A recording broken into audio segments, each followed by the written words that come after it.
Hello friends, कैसे हैं आप सब लोग। A warm welcome from my side, doctor Seema in doctor सीमा's med talks.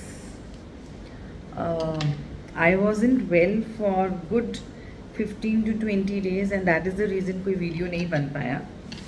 So back with a bang with all of you. Diabetes की कहानी बढ़ाते हैं. Diabetes and UTI, urinary tract infection,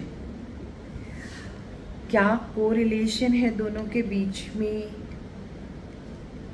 क्या एज डिफरेंस है, यानी कि किस एज में ज़्यादा करके केसेस पाए जाएंगे या किस जेंडर में ज़्यादा करके केसेस पाए जाएंगे?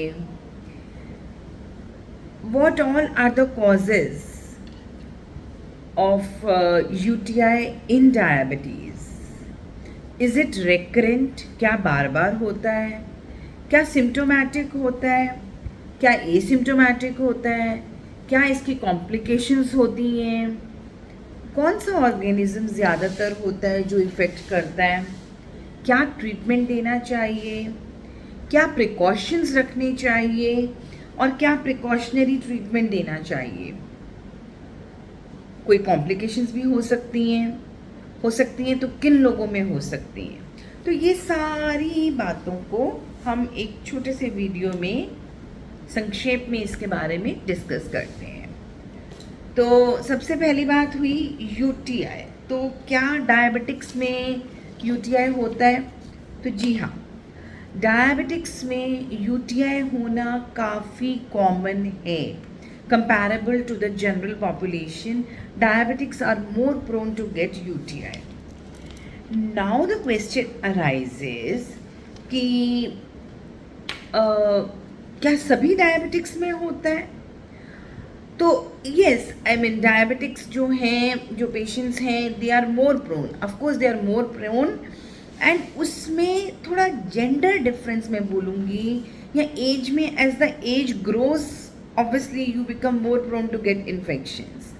And अगर gender difference की बात करूँ तो yes, females are more prone to get UTI. Otherwise also in general population हम लोग देखते हैं कि जो females हैं उनमें UTI ज़्यादा होता है compared to males. तो इसी तरीके से डायबिटिक्स में भी फीमेल्स में UTI होने के चांसेस ज़्यादा होते हैं और फीमेल्स में ही UTI से होने वाले कॉम्प्लिकेशंस के चांसेस भी थोड़े से ज़्यादा होते हैं. और ये भी देखा गया है कि कुछ स्टडीज़ के अनुसार कि ठीक है, डायबिटिक्स में फीमेल्स में चांसेस हैं यूटीआई होने के ज़्यादा, बट मेल्स में कॉम्प्लिकेशंस के चांसेस थोड़े से ज़्यादा डायबिटिक्स में देखे गए हैं. वैसे तो जब मैं ओपीडी में देखती हूँ तो I don't find much difference. It is like any diabetic person, may he or she be a male or a female, are equally prone to get complications and that's it, है ना. तो अब कौन सी females में ज़्यादा होता है? तो ज़्यादा करके diabetic post-menopausal women are more prone to get UTI. Otherwise also जो post-menopausal women है, even if they are not diabetic, उनको थोड़ा UTI होने के चांसेस ज़्यादा होते हैं. एक बड़ी इम्पॉर्टेंट बात है कि जिनकी डायबिटीज़ बड़े लंबे समय से चल रही है, जितनी ड्यूरेशन आपकी डायबिटीज़ की ज़्यादा है, the longer the duration of diabetes, more are the chances of getting UTI. अगर आपका हाई BMI है, यानी कि you are an obese person, you have more chances to develop UTI. अगर आपको पहले भी रेकरेंट एपिसोड्स या पास्ट हिस्ट्री में भी एपिसोड्स हो चुके हैं सिम्टोमेटिक UTI होने के, तो आपको आगे भी चांसेस ज़्यादा हो जाते हैं सिम्टोमेटिक UTI होने के. तो अब सिम्टोमेटिक UTI से क्या मतलब है मेरा, कि सिम्टम्स किस तरीके के आएंगे? देखिए, कई दफ़ा तो दो तरीके में डिवाइड हो जाता है. एक होता है एसिम्टोमेटिक बैक्टीरियूरिया, एक होता है सिम्टोमेटिक UTI. तो एसिम्टोमेटिक में तो ये होता है कि it is just an incidental finding, कि आपने कहीं यूरिन एग्जामिनेशन कराया and you tend to find that the organisms are growing, है ना। तो आपको पता चलता है कि ये तो इन्फेक्शन चल रहा है लेकिन आपको कोई सिम्टम नहीं आया। तो ऐसे लोगों में ज़्यादा कुछ करने की ज़रूरत नहीं है। They it will get it will get अपने आप से ये ठीक हो भी जाएगा, है ना। लेकिन अगर आपको सिम्टोमेटिक है या आपका एसिम्टोमेटिक बैक्टीरिया कंटिन्यूसली चल रहा है और आप डायबिटिक भी लॉन्ग ड्यूरेशन से हैं, पोस्ट मेनोपॉजल भी हैं, आपको और कुछ और किडनी पे भी परेशानी पहले हुई है, या आप किडनी के पेशेंट हैं, you have the history of chronic kidney disease या कुछ है, then that is the time when we need to take an action even against the asymptomatic bacteriuria.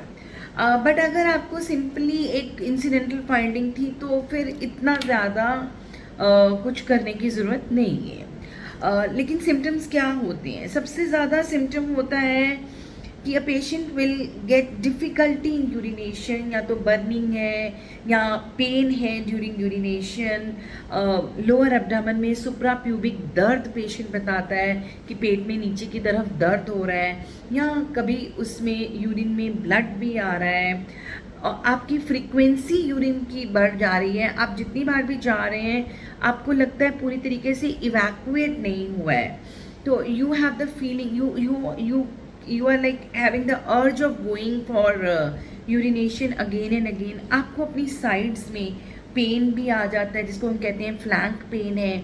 जैसे जैसे अगर बैक्टीरिया ज़्यादा बढ़ता है तो इन्फेक्शन के साथ बुखार, UTI patient will present with fever with high chills, rigors and chills, बहुत ठंड लग के बुखार होती है और फीवर भी काफ़ी हाई ग्रेड जा सकता है। और एक चीज़ है जो डायबिटिक विमेन हैं उनमें कुछ कॉम्प्लिकेशंस अगर होते हैं, जैसे कि देखिए UTI हुआ तो आपके यूरिनरी ट्रैक्ट से हुआ, यूरेथ्रा से हुआ तो नीचे से इन्फेक्शन स्टार्ट हुआ, लेकिन ऊपर जाके आपके किडनीज को भी इन्फेक्ट कर सकता है जिसको कि हम कहते हैं पाइलोनेफ्राइटिस। और कई दफ़ा फीमेल्स में देखा गया है कि एम्फाइसेमेटस पाइलोनेफ्राइटिस पाया गया है। इसका मतलब ये होता है कि आपकी किडनी, जब आप CT कराते हैं या जब आप एक्सरे करा के देखते हैं तो आप देखते हैं कि जहाँ पर आपकी किडनी लोकेटेड होती है उधर आपको उस आउटलाइन में गैस पड़ी हुई दिख रही है। So it is one of the complication of UTI, जिसमें कि आपकी किडनीज पर अच्छा खासा असर हो रहा है। और डायबिटिक फीमेल्स में एम्फाइसेमेटस पाइलोनेफ्राइटिस के केसेस देखने में मिलते हैं, which is not a good thing, which has to be, मतलब इधर तक पहुंचनी ही नहीं चाहिए स्थिति, उससे पहले ही ठीक कर देना चाहिए। तो अब और क्या मैं बताना चाहूँगी आपको, क्या रेकरेंस है UTI में? तो जी हाँ, 40% यानी कि 1/3 से ज़्यादा केसेस जो हैं उनमें आप अगर फॉलोअप करते हो 6 महीने तक तो आप देखते हो कि रेकरेंट एपिसोड्स UTI के डायबिटिक पेशेंट्स में होना बहुत कॉमन है। किसी को 2 टाइम रेकर किया, किसी को 3 टाइम किया, किसी किसी को 4 या 5 टाइम भी रेकर कर रहा है। तो कहने का मतलब ये है कि रेकरेंस के चांसेस थोड़े ज़्यादा होते हैं। और रेकरेंस के चांसेस किन लोगों में ज़्यादा होते हैं?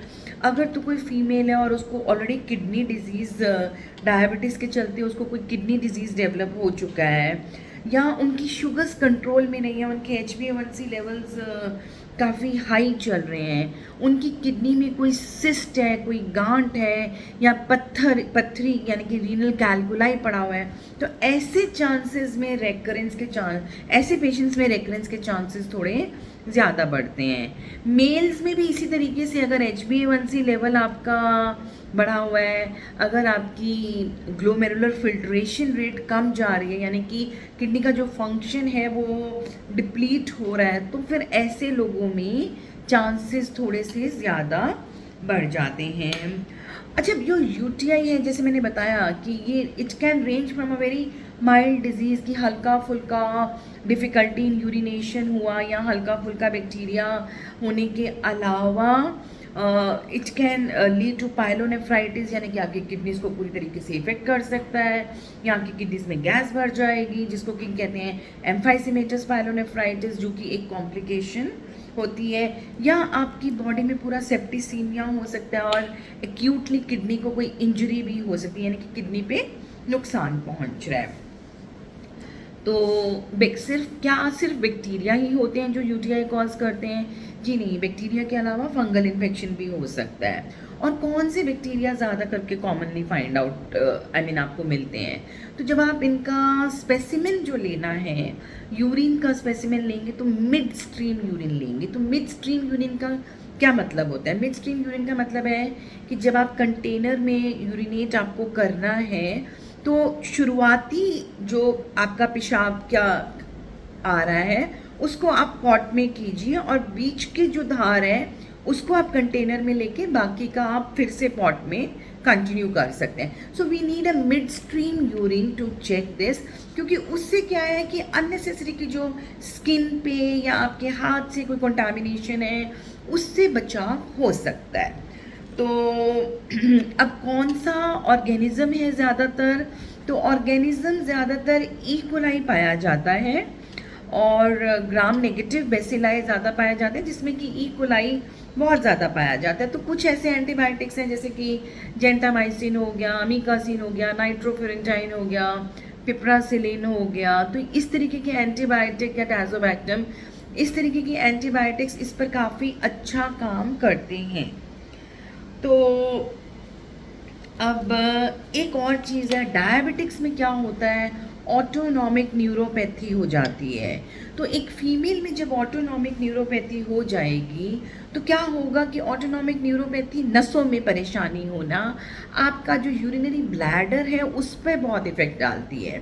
तो उस पर क्या इफेक्ट डालती है कि आप एक बार में पूरा ब्लैडर इवैक्यूएट नहीं कर पाते। आप पूरी तरीके से जब आप यूरिन पास करते हैं तो पूरा आपका यूरिन नहीं निकल पाता, तो कुछ अंदर बच जाता है। जब वो अंदर बच जाता है, हर बार थोड़ा थोड़ा बच रहा है, तो वो एक सोर्स ऑफ इन्फेक्शन बन जाता है। दूसरी ऐसी सिचुएशन में जब पेशेंट ठीक नहीं है, उसको बार बार कैथेटराइज अगर करने की ज़रूरत पड़ रही है, यानी कि बाहर से इंस्ट्रूमेंटेशन करने की ज़रूरत पड़ रही है, तो that patient becomes more prone to get infection. तो ये एक बड़ा रीज़न हो जाता है यूटीआई होने का। तो क्या नेफ्रोपैथी, यानी कि जो लोग डायबिटिक हैं और उनकी किडनीज पे असर होना शुरू हो गया है, यानी कि उनको प्रोटीन उनका बाहर निकल रहा है, यूरिन में जा रहा है, तो क्या ऐसे लोगों को चांसेस ज़्यादा हैं यूटीआई होने के? तो जी हाँ, ऐसे लोगों को चांसेस ज़्यादा हैं यूटीआई होने की। ओबेसिटी, यानी कि ओबीज लोगों को भी चांसेस थोड़े से यूटीआई होने के ज़्यादा हो जाते हैं। अब होता क्या है ना कि यूरिन में ग्लूकोज पड़ा हुआ है, तो आपकी जो बॉडी का डिफेंस मैकेनिज्म, आपके न्यूट्रोफिल्स हैं, जो आपके वाइट ब्लड सेल्स हैं which are there to fight with the infection, इनको उतना मौका ही नहीं मिलता। ये आपकी इनकी इफ़ेक्टिवनेस कम हो जाती है, तो न्यूट्रोफिल आपका काम ही नहीं कर पा रहा। तो आपका कहने का मतलब जो है कि जो रूटीन में जो बॉडी का जो डिफेंस मैकेनिज्म है, इवन दैट गोज हेवायर, मतलब वो भी ख़राब हो जाता है, इम्पेयर डिफेंस मैकेनिज्म हो जाता है। और ज़्यादातर यही है ना कि आपका इम्यून मैकेनिज्म इम्पेयर हो गया, आपका मेटाबॉलिक कंट्रोल ठीक नहीं है,